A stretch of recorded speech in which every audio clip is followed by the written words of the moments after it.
Nagluluksa ang grupo at barkadahan ng dating youth-oriented show na TGIS or kilalang Thank God It's Sabado na kung saan nga ay nangyari ang pagpanaw ng kanilang kasama sa nasabing show na si Red Sternberg.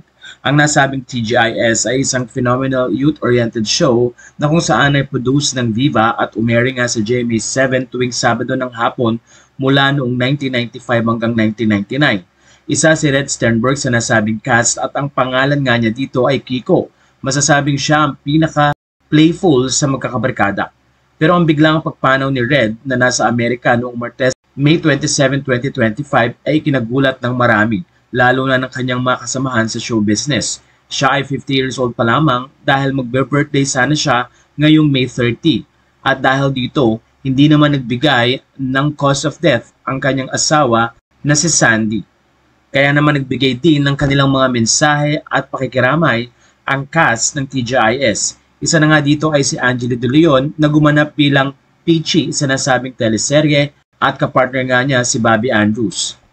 Nagbigay din ng mensahe si Rica Peralejo na ayon sa kanya, super sad. Of course, Red is Michelle's Kiko and we will always be good friends. Our entire barkada is devastated.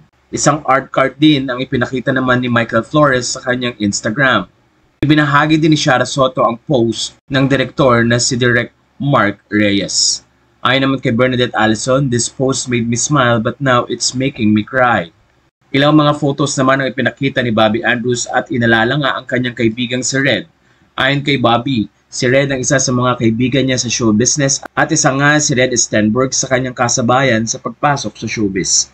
Ayon kay Bobby, Red was one of my closest friends in showbiz. We started together, learned the ropes side by side, and stayed close even when he moved abroad. He was the kind of person who could thrive anywhere, adapt to anything, and still stay true to himself. Generous, loyal, and real.